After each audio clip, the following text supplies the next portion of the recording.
Bom dia a todos. A videoaula de hoje nós vamos trabalhar uma revisão de conteúdo nos tópicos que irão ser cobrados na avaliação.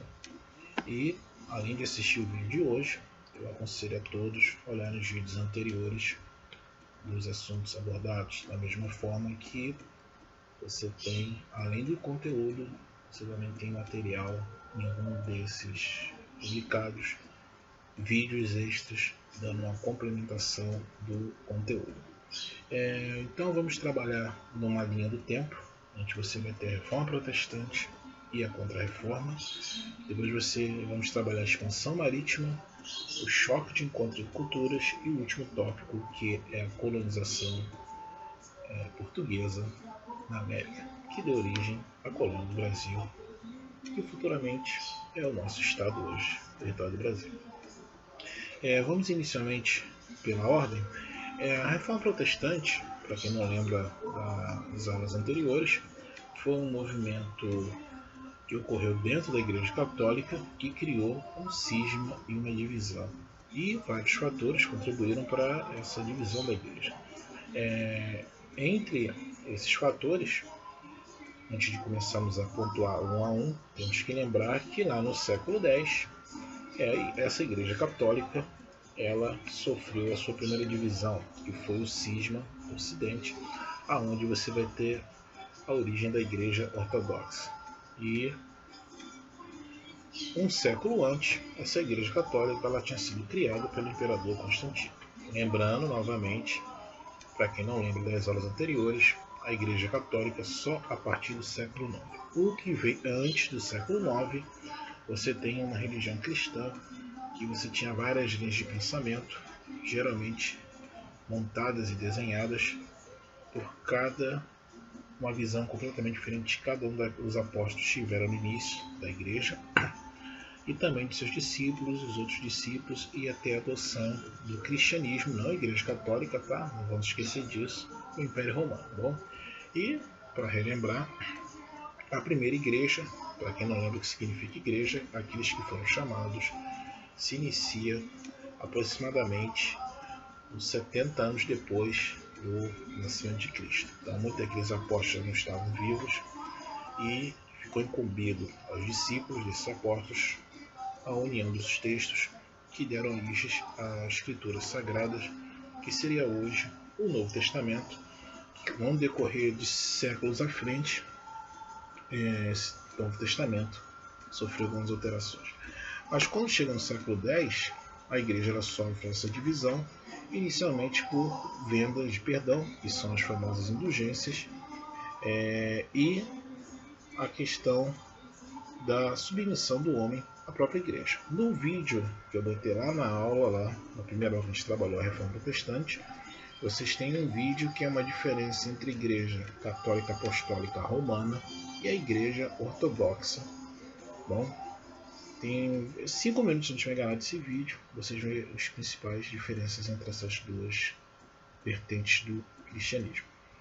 Vamos voltar para a Reforma. A Reforma ela se inicia entre o século XV e o século XVI, mas antes disso você já vai ter uma somatória de fatores que contribuem, vêm a somar para ter esse movimento reformista, que vai desde o pensamento da igreja, aquele pensamento do dogma religioso, em que ela era detentora de todo o conhecimento, já que se baseava nas escrituras sagradas que era o Novo Testamento. Temos que lembrar também que nós vivemos no período da Idade Média, ou a Idade das Trevas, já que o conhecimento era uma coisa muito pequena e o pouco que se tinha era, de certa forma, concentrado em instituições como a própria igreja. Um exemplo dessa diferença de conhecimento a gente vê claramente na questão da educação da Europa medieval. 99,9% da sociedade europeia era analfabeta. Então a procura do conhecimento através de escrituras estavam completamente centradas dentro da própria igreja católica. Até mesmo a classe dominante, no caso a nobreza, muitos daqueles nobres não sabiam ler nem escrever. Já existiram casos de reis que nem letrados eles eram. Então, a instituição que dominava esse conhecimento, esse pensamento, era a igreja. Da mesma forma, além de não ter acesso à educação, a grande maioria dos livros daquela época, escrituras, quem geralmente contava era a igreja através de uma função que era chamada de copista ou monge copistas. Então, quando chega no início do século XV, você vai ter algumas transformações na Europa, que nós vamos ver no decorrer, que vai ser uma expansão marítima comercial, você vai ter uma burguesia que começa a ascender, essa burguesia é voltada ao comércio, coisa que a igreja naquele período condenava, que o homem tivesse lucro, que era através da usura. Então você vai ter uma burguesia já descontente com o pensamento religioso. Essa mesma burguesia que ela surge com força logo após o fim das cruzadas. Para quem não lembra, as cruzadas foi o movimento da igreja católica que inicialmente pregava se libertar a terra santa dos infiéis. Esses infiéis que eram os mouros islâmicos. Só que nós observamos que o interesse religioso foi substituído pelo interesse do lucro e do comércio, principalmente pelas rotas comerciais que ligavam o Oriente ao Ocidente. Então, somado, é claro, também a rota da seda, que foi uma das principais rotas de entrada de produtos. Então você já tinha uma burguesia descontente, que queria lucrar, coisa que a igreja não permitia, e você também vai ter o descontentamento já por parte de alguns religiosos. Entre esses religiosos você vai ter o monge Martinho Lutero. Lutero, padre, ele dava aula na Universidade de Innsbruck, na Alemanha, e ele criticava duramente a igreja pelos seus movimentos, pelos seus atos, entre eles das missas não serem rezadas na língua materna. No caso ali, hoje podemos falar que é alemão. Tá? Naquele período a Alemanha não existia. Bom, era um conjunto de reinos que futuramente vão se unificar, mas a Alemanha mesmo só no finalzinho do século XIX, onde você vai ter um dos seus principais idealizadores, Otto Bismarck. Bom, vamos ver esse conteúdo lá do oitavo ano. Então, o que acontece? Você já vai ter descontentamento burguês, você vai ter Lutero, que critica duramente esse posicionamento da igreja, e também a questão da venda do perdão, que é a indulgência. Então, se você cometesse algum ato, alguma coisa que desagradasse a igreja, era só você pagar através de quantias de dinheiro ou doações de bens, em que o perdão ele era dado. Bom, sem contar os vários escândalos que você teve nessa igreja nesse período, que vai desde o desvio financeiro, você tinha no caso ali que nós chamamos hoje de corrupção. Esse mesmo fator também está lá no século X, quando essa igreja sofre a divisão. Então, no pensamento religioso daquele período, o homem ele era pecador. Então, a igreja, de certa forma, ela traria a luz para o homem. Só que para você ter essa luz e para você ter o perdão dos seus pecados, é claro, pecados esses, na visão religiosa daquele contexto, daquele período, você tinha que pagar. O famoso tilintar das moedas, quanto mais barulho a moeda faz cair ao cesto, o perdão vem mais cedo, segundo Lutero. Então Lutero ele começa esse movimento, nós hoje chamamos de movimento reformista, em que ele defende claramente mudanças dentro da igreja. É claro que inicialmente a igreja não deu tanta importância, mas um ato fez as ideias de Lutero se espalharem por toda a Europa. Lutero, quando ele prega na porta da igreja as suas teses, criticando duramente a igreja, alguém pegou uma dessas teses, estava lá fixada, levou para o que seria hoje a imprensa de Gutenberg, que também teve um papel importante no renascimento cultural, e essas ideias foram espalhadas por toda a Europa na língua de cada região. Então, onde aquela ideia começou num lugar, de uma hora para outra, se espalhou, e várias pessoas identificaram que realmente a igreja católica naquele período precisava de mudanças, principalmente as pessoas que eram voltadas, relacionadas à questão do comércio. Uma outra questão também discutida dentro da própria igreja era o papel do homem. Tá?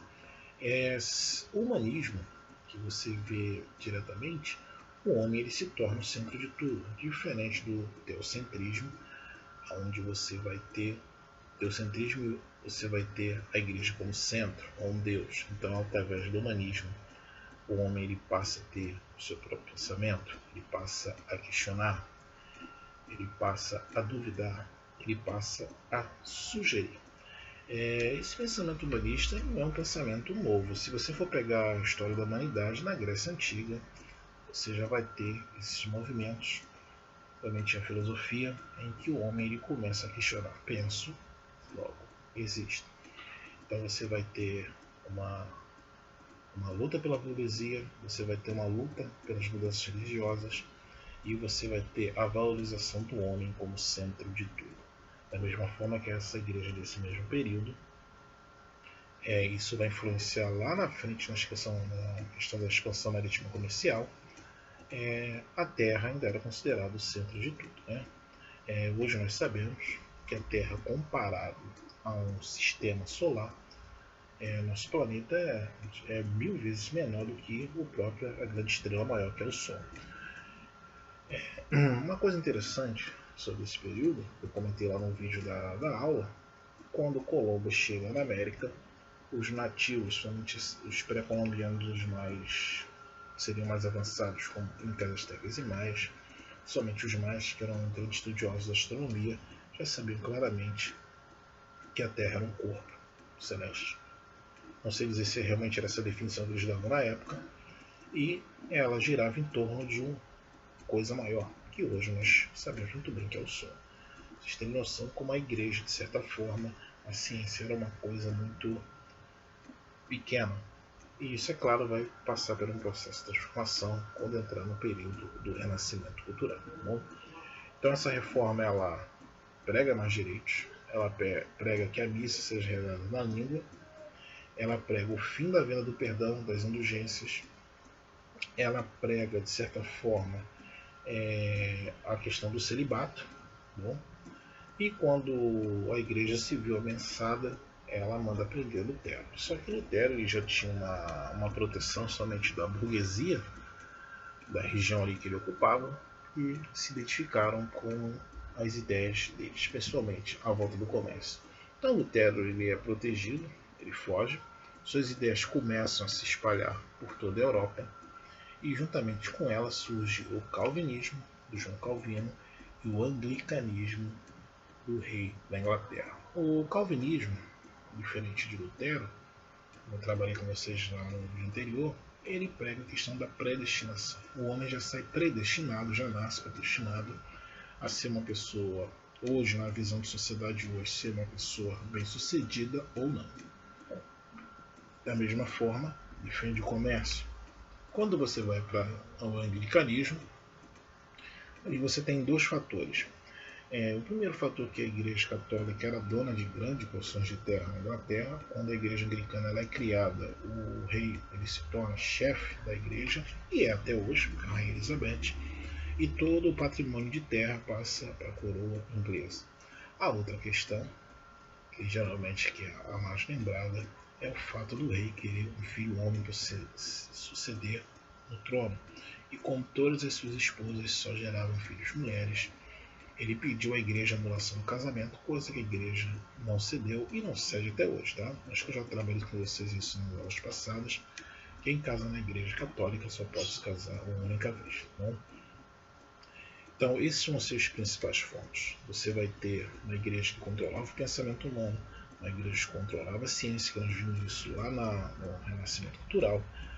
Você vai ter a venda do perdão, em que a igreja vai se tornar uma instituição rica, somente por causa dessas ações. É claro, quando você tem o surgimento das três religiões, as três divisões do cristianismo, que é o calvinismo, o anglicanismo e o luteranismo, é claro que a Igreja Católica não vai ficar sentada assistindo isso tudo de boa fé. Né? É aí que entra o período da Contra-Reforma, onde se reúnem em um concílio, e nesse concílio é decidido as respostas que dariam ao crescimento dessa reforma. Lembrando que essas igrejas protestantes aqui no Brasil conhecemos como igrejas evangélicas, tá? E entre as diferenças, quem comanda essa igreja é um pastor e não um padre. Cada igreja você tem a sua formação de hierarquia, bom? E o outro fator também, não tinha condenação da prática do comércio e, no caso, os chefes religiosos eles podem constituir família. Bom? Então a Reforma Protestante foi um movimento que houve essa ruptura da igreja, e a Contra-Reforma foi a resposta que a Igreja Católica deu a esse movimento reformista.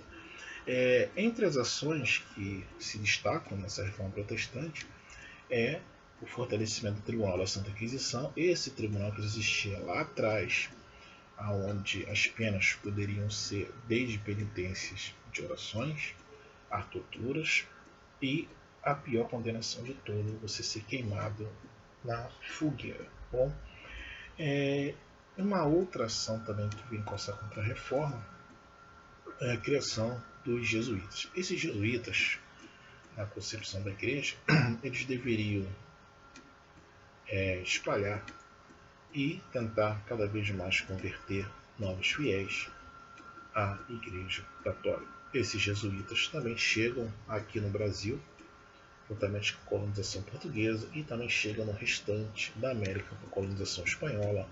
E aqui no continente americano, como nós já vimos nas aulas anteriores, eles tentam converter a sociedade nativa, que no caso aqui são os índios, que culturalmente essas tribos são politeístas. Cada sociedade dessa indígena você tem um conjunto de crenças e mitos de origem que inicialmente batia de frente com tudo aquilo que a Igreja Católica naquele período defendia. Então você vai ter a Ordem Jesuíta, o Tribunal da Santa Inquisição, e um outro movimento vai ser o Barroco. O Barroco é uma questão tanto de como as missas eram realizadas, questão também cultural. Entre as mudanças que nós vamos ter na igreja no decorrer do início do século XV e diante, você vai ter uma maior abertura de entrada de luzes nas igrejas, para acabar com aquele ar sombrio da Idade Média, que era considerada a Idade das Trevas. Você vai ter, em algumas regiões, as missas vão ser realmente celebradas na língua nativa da região, e também você vai ter a adoção de cânticos religiosos no decorrer das missas, coisa que a Igreja Protestante, de certa forma, já adotou a partir do movimento reformista. Então, essa Contra-Reforma vai ser um período de perseguição religiosa na Europa, onde muitas pessoas vão ser condenadas contra os ensinamentos cristãos, vão ser condenados, vão ser enforcados, muitos vão ser queimados vivos por defenderem essa divisão na igreja e essa mudança dentro da própria igreja. Da mesma forma também, um outro ato que a igreja fez para dificultar mais a divulgação dessa reforma, que no caso de Lutero era o luteranismo, no caso de Calvino era o calvinismo, e no caso do rei Henrique, o anglicanismo, foi criar os Index Librorum, que na verdade eram livros proibidos de ler, todo cristão católico não poderia ler. Para vocês terem ideia, esse Codex ainda existe. Bom, e há uns 10 ou 15 anos atrás, alguns desses livros foram tirados do Codex, entre eles livros do Leonardo da Vinci e de outros artistas do período renascentista. Então você vai ter uma reforma e você vai ter uma Contra-Reforma que, de certa forma, tenta combater essa mudança da igreja. Eles conseguem? Não. Bom, não conseguem basicamente pelo apoio da burguesia que visava lucro. Bom, e também muitos daqueles burgueses pretendiam continuar ainda na igreja cristã, defendendo os ideais do cristianismo. Além, é claro, desses reformistas que a igreja perseguia, os judeus também eles eram perseguidos, já que você vai ter o judaísmo e também os próprios árabes com o judaísmo. Muitos desses judeus eles se convertiam à Igreja Católica, ou às vezes até a própria igreja, as igrejas protestantes, vinham para o Novo Mundo e, de certa forma escondida, continuavam a praticar as suas crenças. Bom, então você vai ter a reforma e a contra-reforma. O próximo tópico trabalhado, nós vamos trabalhar a questão da expansão marítima comercial. Vamos lembrar que essa expansão vai se dar inicialmente logo após a unificação de estados como Portugal, Espanha, Inglaterra e França. E o primeiro país a se lançar ao mar, o pioneirismo, vai ser Portugal, principalmente com o uso das técnicas de navegações e a criação da escola de sábios. Bom, o interesse dessa expansão marítima basicamente é lucro de comércio. Bom, lembra que eu falei com vocês nos vídeos anteriores? Esqueçam essa história que eles eram aventureiros, desbravadores, procuravam um novo mundo de aventuras. O que interessava para aqueles marinheiros era receber o seu salário, que muitas vezes recebiam com um ano de atraso, já que a possibilidade de voltar era muito grande. O que interessava como aqueles navios eram rotas de comércio que teriam esses produtos do Oriente para o Ocidente. Então essa história de navegadores, desbravadores, heróis, isso não é verdade. Bom, de heróis não tem nada. E na verdade você tem ali são interesses. Então essa expansão se dá inicialmente em Portugal, logo depois vem a Espanha que acompanha. E o principal motivo era o quê? Em vez de eu levar anos e uma quantidade limitada de produtos que vinham do Oriente ou pela Rota da Seda, passar por cidades e cada cidade dessa você pagando tributo até chegar a Portugal e a Espanha ou qualquer outro estado centralizado da Europa. A ideia era eu ir de navio, eu levaria menor tempo e o resultado final seria o lucro espantoso, já que eu poderia trazer 5 vezes, 6 vezes, 100 vezes mais o que eu iria trazer da forma terrestre. Então, inicialmente, essa expansão se dá pelas ilhas ali entre o continente africano e europeu, com os portugueses, e cada vez mais que os portugueses iam avançando, descendo a costa africana, eles iam construindo feitorias, até que você tem a passagem do Cabo do Bojador, ou Cabo da Boa Esperança, hoje por Vasco da Gama e Magalhães.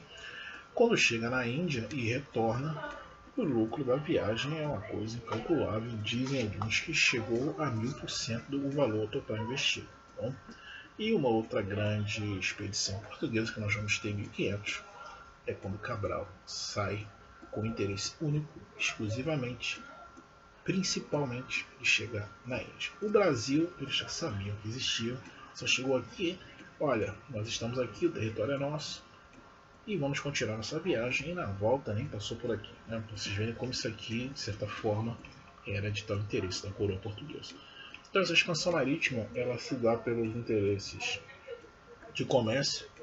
Você já vai ter uma burguesia, de certa forma, já com a mentalidade de lucro. E em alguns estados, como Portugal e Espanha, a própria Igreja Católica, a partir do processo reformista, passa a olhar com bons olhos esses lucros, porque eles ganhavam também a questão de impostos. Tá bom? E juntamente com os jesuítas que foram criados lá na Contra-Reforma, a igreja ela via essa possibilidade de aumentar os seus fiéis. E aumentando seus fiéis, automaticamente você tinha um aumento de lucro. Bom, eu quero que vocês entendam que o trabalho de história ele não pode ser só marcado por datas.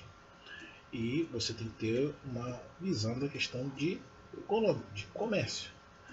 Durante muito tempo a história ela foi passada como homens corajosos, desbravadores, mas se você for pegar a entrelinhas, tudo ali é uma questão de lucro e comércio. É o que movia o homem naquele período e é o que move hoje nos aspectos históricos e no decorrer da formação de vocês. Procurem sempre ver o lado econômico das coisas. Vocês vão ver que às vezes a história é um pouco diferente. Bom, Então, voltando aqui, você vai ter essa expansão marítima, você vai ter as rotas de comércio, vão chegar na Índia, os produtos vão começar a retornar. Uma viagem dessa leva 2, 3 anos. Aquele marinheiro ele recebia, às vezes, 1 ano de salário adiantado, porque a possibilidade de voltar era mínima. Então, você estava lá no porto, tanto de Portugal como da Espanha, você se recrutava, se te pagava o salário e, em alguns casos, quando você tinha esse retorno, dependendo, você tinha até uma porcentagem do lucro total da viagem. Então, para aquela pessoa era uma coisa esplêndida. Só que o que não se conta é que também você tinha crianças nesses navios e que muitas vezes eram as próprias famílias que ofereciam elas para trabalhos e as condições de viagem eram as piores possíveis. Bom, pelo que se sabe, cada tripulante tinha direito a beber 1 litro de vinho. Você tinha a questão da água escassa. Você tinha também a questão das doenças essas que os europeus não conheciam.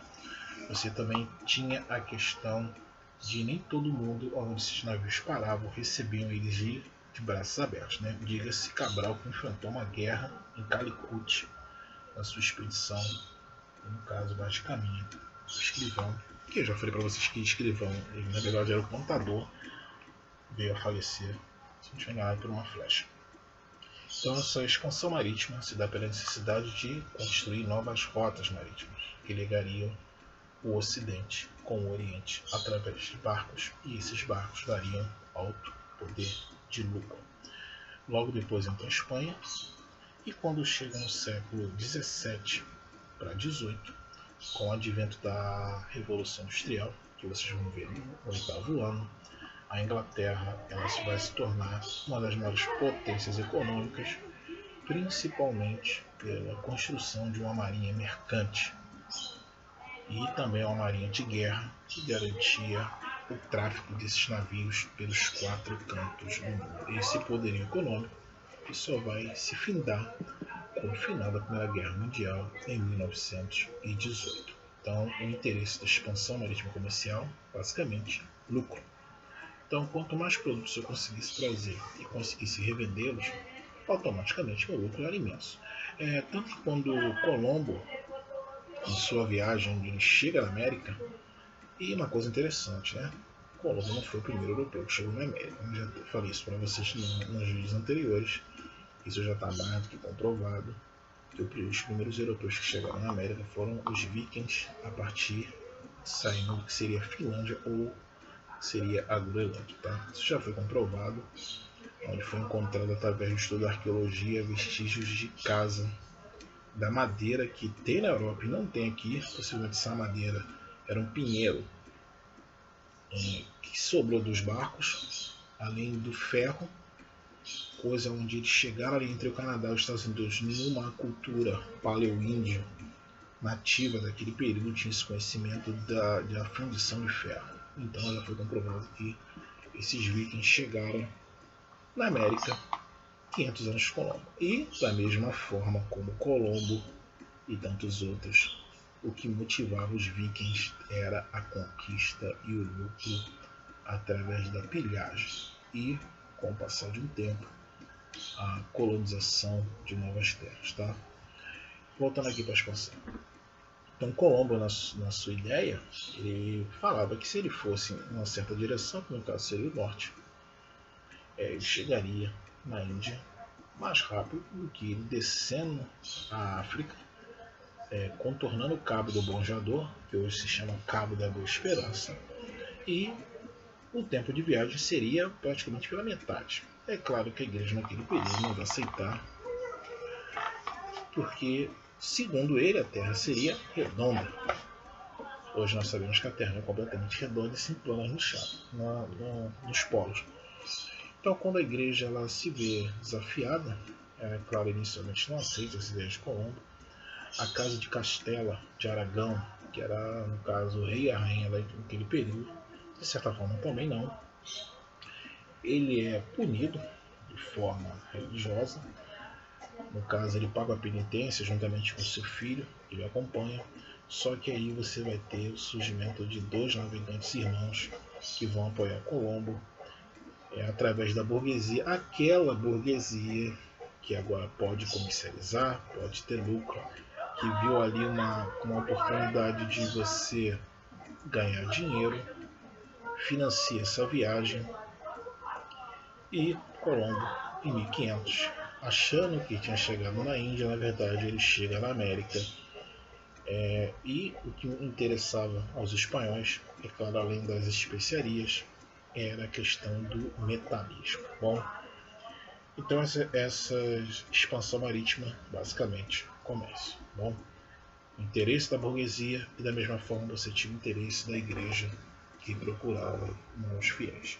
Só que essa expansão marítima ela vai criar um choque de culturas. Bom, esse choque de cultura vai se dar somente com os povos do continente africano. Eu quero que vocês entendam, já falei isso nas aulas anteriores, que o continente africano é um continente rico, tanto na questão cultural, tanto na questão religiosa, porque de certa forma ainda hoje, infelizmente, você tem um pensamento de alguns que acham que todos naquele período no continente africano falavam a mesma língua, tinham os mesmos hábitos, os mesmos costumes, e nós estudamos claramente que não. Bom, tanto que nem todo mundo recebia os portugueses de braços abertos, nem os espanhóis, nem os ingleses, holandeses, franceses, e no decorrer da Idade Média, e novamente com o imperialismo do século XIX, que vocês vão ver no 8º ano para o 9º ano,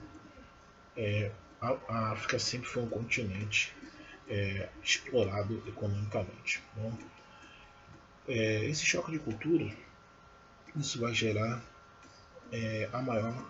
uma das maiores diásporas, que no caso é a escravidão afrodescendente. Bom, onde aquele indivíduo ele é retirado do continente, ele é levado para a América, tanto as colônias espanholas como a portuguesa. Para vocês terem ideia, calcula-se que quase 46% de todo o tráfico negreiro se centralizou no território português, no caso, colônia do Brasil.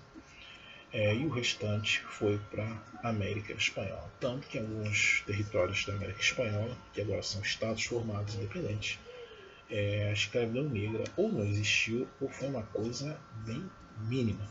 Quando você vai um pouco mais para cima, você vai ter a escravidão pela Inglaterra.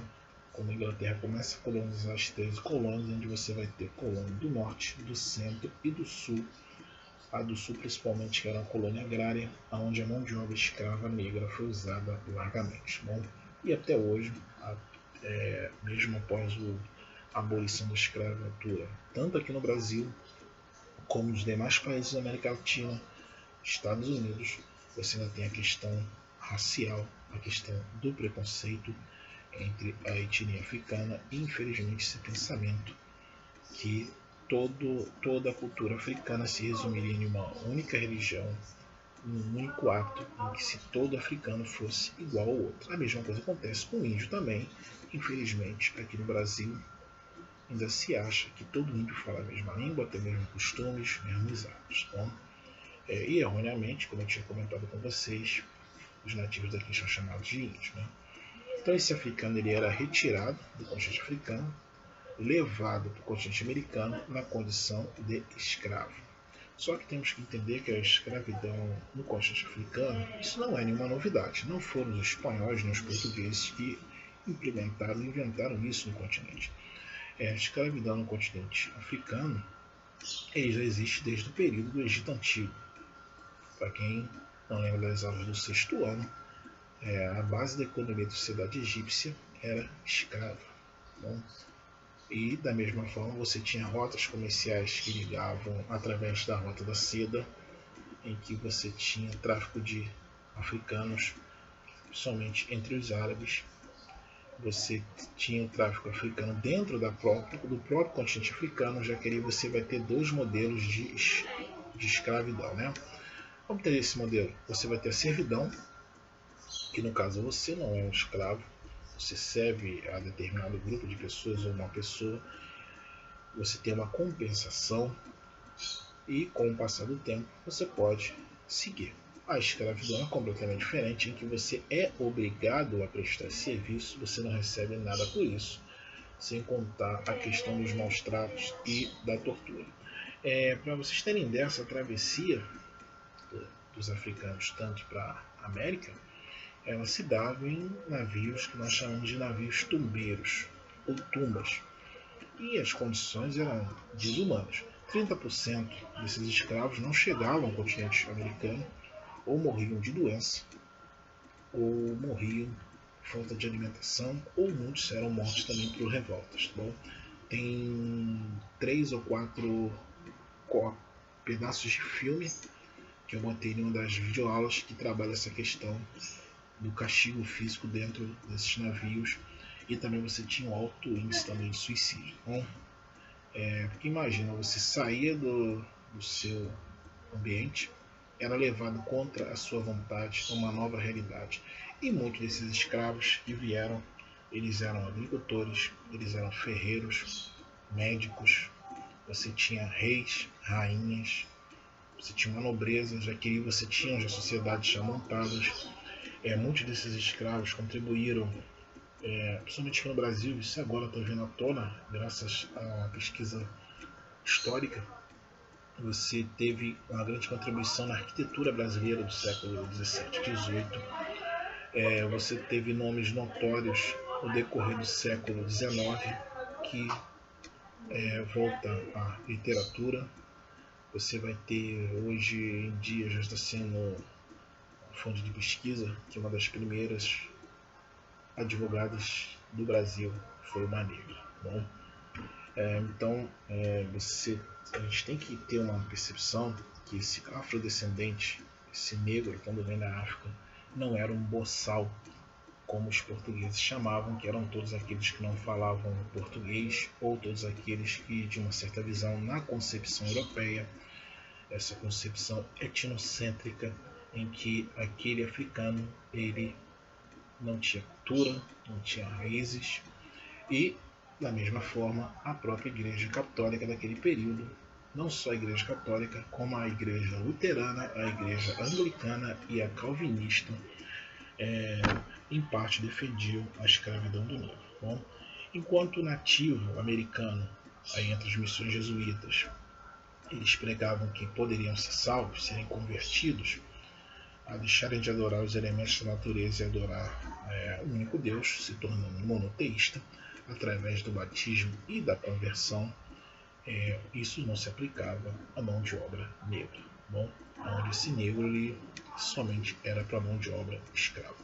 E a vida desse negro aqui, não só no território brasileiro, como no decorrer, onde foi utilizado nas colônias espanholas e também maciçamente na colonização inglesa, era uma vida bem curta. Bom, 15, 20 anos, era muito difícil encontrar negros de uma idade mais avançada. É claro, aquele negro que não ia trabalhar na lavoura, nas primeiras, aqui no caso do Brasil, na extração da cana-de-açúcar, do ouro, e o último processo econômico, a plantação e cultivo do café, e antes a produção do látex e da borracha.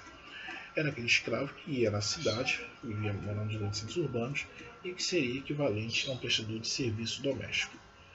Então, a proporção de vida desse escravo era maior. No filme que eu coloquei para vocês, de 12 anos de escravidão, ali vocês vão ver um negro que já era liberto na colônia norte dos Estados Unidos, que isso já era possível aqui também no Brasil, tá, gente? Vocês vão ver isso no decorrer do 8º ano, em que esse negro poderia comprar a sua carta de alforria. Ali você já vê esse negro que ele é vendido por sul, em formação de escravo, fica 12 anos fora da família até ele conseguir comprovar que ele era liberto. Bom, então esse é um período triste na história, onde você vai ter essa diáspora negra, e até hoje, dentro das nossas raízes da história da sociedade, você vê não só o negro, mas também como o índio, que também passou inicialmente por um processo de escravidão, a gente vai ver mais um pouquinho à frente, à procura das suas raízes, do seu fortalecimento cultural e do seu espaço de sociedade. Bom, somado a essa questão do tráfico negreiro, você também vai ter a questão religiosa. Tá? Aqui, infelizmente, aqui na sociedade brasileira, você ainda tem um preconceito altíssimo sobre as raízes religiosas do continente africano. Lembrando Lembra que eu falei? Não existe só uma religião. Cada região da África você tem a sua crença, você tem o seu hábito e você tem o seu costume.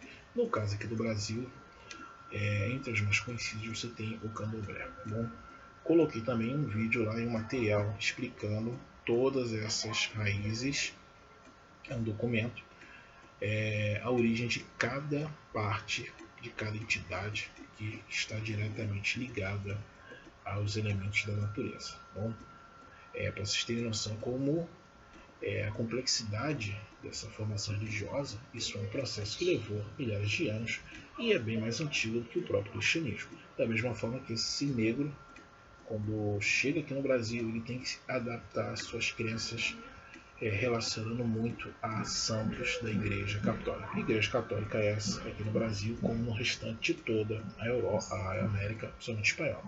No caso da colonização inglesa, que lá você tinha uma igreja anglicana, e entre as práticas você não tinha o hábito da questão de culto a imagens, ficou um pouco mais complicado essa miscigenação religiosa. Bom, então, uma dica que eu dou para vocês, meus queridos alunos, à procura do conhecimento, leem novamente material sobre a formação dessa questão religiosa e a diferença de crenças entre elas. Tá bom? E é claro que a reforma protestante também chega aqui na América, inicialmente atrás daqueles que se diziam católicos, fugiam da perseguição religiosa e vieram parar aqui na América, e o Tribunal do Santo Ofício também chega junto, combate o luteranismo, o anglicanismo, o calvinismo, a questão das religiões nativas, no caso as indígenas, e mais uma que entra, as de raízes africanas. Uma coisa também interessante de se abordar é que entre as religiões afro que vieram da África, aqui para a colonização portuguesa, você vai ter a religião islâmica, tá? Principalmente os malês, que ficam na parte lá de cima na Bahia. Por que eu falo isso? Os malês, teve a revolta dos malês, foi uma revolta que procurava de certa forma colocar o fim na escravidão no que seria a província, hoje o estado da Bahia, entre Bahia e Pernambuco, e cultura islâmica, cultura árabe, desculpa, religião islâmica. Bom, porque nem todo árabe é islâmico. Bom, gente, não é porque você nasceu na região da Arábia que você tem que ser islâmico. Bom, e nem todo islâmico nasceu naquela região. Você pode ter nascido em qualquer canto do mundo e adotar a religião islâmica como a sua crença principal. Bom, então você vai ter esse período de choque cultural, e entre o que nos trouxe enriquecimento cultural vai ser a música, a questão religiosa, a questão da culinária. Somado a isso, você teve inicialmente lá a primeira expansão marítima comercial, que iniciou-se com Portugal, e os portugueses, quando chegam em 1500, eles partem em mais uma de suas viagens, onde vai se formar uma das maiores esquadras, como eu expliquei isso na aula anterior, formada por 13 naus, que é comandada por Cabral, que nem navegante era, né? Eu sei que eu estou devendo vídeo para vocês sobre Cabral e Camões, já falei na anterior, o roteiro está prontinho. Vou ver se nesse período de intervalo de avaliação eu vou montar um vídeo e vou soltar para vocês assistirem, tá? Cabral, ele sai de Portugal. Durante muito tempo se pregou, isso na visão europeia, tá, gente? Muito tempo se pregou que o Brasil foi descoberto. Na verdade, descobrimento não houve nenhum, né? Porque quando os espanhóis chegam na América e a Igreja Católica ela divide o mundo no Tratado de Tordesilhas, o que era de um lado era da Espanha, do outro lado era de Portugal. E antes mesmo de Cabral chegar aqui no Brasil, eu já contei para vocês no vídeo anterior que o navegante Pinzon, esse mesmo navegante que veio com Colombo em 1492, ele desceu com o navio tentando contornar que, segundo Colombo, ainda achava que era uma ilha. Entrou na foz do rio Amazonas, voltou, continuou descendo até chegar hoje, que seria entre Pernambuco. Até hoje uma discussão danada sobre onde realmente ele chegou aqui no Brasil. Ele retorna e fala para Colombo: olha, Colombo, a gente não chegou numa ilha não, eu não consegui contornar. A gente chegou em uma nova terra, um novo continente. E mais à frente, esse continente vai se chamar Américo Vespúcio, cartógrafo. Eu expliquei isso também na aula anterior, que entre suas obras você tem a cartografia do litoral brasileiro. Bom, então Colombo ele sai de Portugal. Portugal já sabia que isso aqui existia. Ele desvia suas naus em direção à América, e isso baseado no Tratado de Tordesilhas, que era a linha imaginária. Ele chega aqui no Brasil, toma posse do seu território. Aí você tem aquele famoso quadro da primeira missa, que eu já expliquei para vocês que aquilo ali não foi uma verdade. Aquele quadro foi pintado 400 anos depois. Não só esse quadro, como também o quadro da independência do Brasil. A gente vai ver um pouquinho, vocês vão ver isso no 8º ano, que também foi pintado há 40, 60 anos depois. Então, Portugal, Cabral chega aqui, toma posse. O Manaus volta. Essa nau tem a função de comunicar o rei da chegada e tomada de posse da terra. Continua sua viagem em direção às ilhas ocidentais, o que realmente interessava para eles, somente do comércio. Entre os nomes que você vai ter dessa colonização portuguesa na América, vai ser Terra de Santa Cruz, Terra de Vera Cruz e o Brasil. Eu já tinha comentado com vocês que até o século XIX, depois de uma pesquisa financiada por Dom Pedro II, não se sabia nem a data exata de quando isso aqui foi colonizado. Vocês terem noção da importância que durante muito tempo se deu aqui à colônia portuguesa. Quando Cabral vai embora, fica alguns seus marinheiros, os degradados. Esses degradados eles podiam ser voluntários que resolveram realmente ficar aqui. Eles poderiam ser prisioneiros. Lembrando que muitos daqueles marinheiros eles saíam com aquela concepção de lucro. Foram embora. Depois, quando as primeiras expedições de costeira para guardar a costa territorial do Brasil começaram a passar aqui, os navios vinham, baseavam pela costa, reabasteciam e continuavam a sua viagem. Você já tinha nativos, no caso os indígenas, já vivendo com esses degradados. Só depois de 1530 que Portugal resolve investir na colonização do Brasil, porque a maioria das suas rotas comerciais já tinham sido perdidas, porque os ingleses já se lançaram ao mar, e você vai ter também uma concorrência holandesa, e entre essa concorrência nós vamos ter um episódio em que a Holanda irá invadir o território brasileiro, somente na região nordeste, por questões da produção da cana de açúcar. Então, o Brasil mesmo só passou a ser colonizado a partir de 1530 em diante. E é daí também que você vai ter a sua primeira atividade econômica, que vai ser a extração do pau-brasil através da prática de escambo, aonde você trocava o produto pela sua mão de obra. É claro que quando a Igreja Católica chega aqui com os jesuítas, esses índios são retirados de cena e é colocado a mão de obra escrava. Esse tráfico negreiro, que pendurou até o século XIX, depois com a proibição desse tráfico, somente pelos ingleses, em certos casos se tornou tão lucrativo quanto a própria colonização daqui do Brasil. Bom, inicialmente, essa questão financeira ela vai chegar ao ponto de ser tão lucrativo quanto a exploração de ouro e diamantes ou metais preciosos, aquela política do metalismo que eu expliquei para vocês, na expansão marítima. Que interessava, além das especiarias, era o acúmulo de metal, principalmente de Espanha e Portugal, já que na concepção daquele período o que mais importava era você ter metais no bolso do que o dinheiro. Praticamente cédula não existia, tá bom, gente? Era uma questão mesmo de metais mesmo. Se pesava o valor de um estado pela quantidade de riqueza de metal que tinha guardado em seus cofres. era o que nós chamamos hoje de lastro da economia. Então começa o início da colonização aqui no Brasil.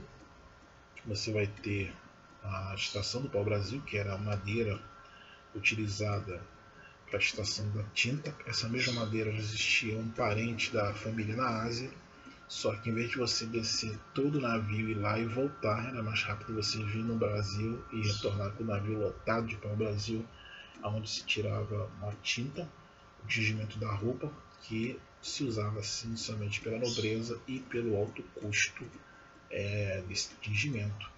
Você tinha um lucro expressivo. É claro que depois, com o tempo, o interesse português também viu-se colocado à procura de metais.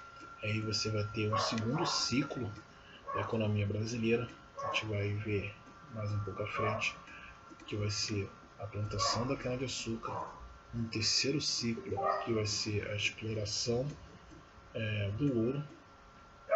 O último ciclo, você vai ter a questão do café, que vai ser entre os dois períodos de independência no Brasil, e juntamente com um dos últimos ciclos também a produção da borracha. O Brasil foi o maior produtor de cana-de-açúcar, já foi o maior produtor oífero, já foi o maior produtor de café do mundo e também já foi o maior produtor de látex do mundo. Vocês veem como isso aqui tem um potencial incrível. Então, espero que eu tenha colocado as principais partes, tanto do conteúdo, que vão desde a reforma religiosa, contra-reforma, expansão marítima, você vai ter o choque entre culturas, você vai ter a colonização do Brasil. Não deixem de assistir os vídeos anteriores e também não deixem de colocar as suas dúvidas lá na parte do mural. E boa avaliação a todos e, como sempre, bons estudos e até a próxima.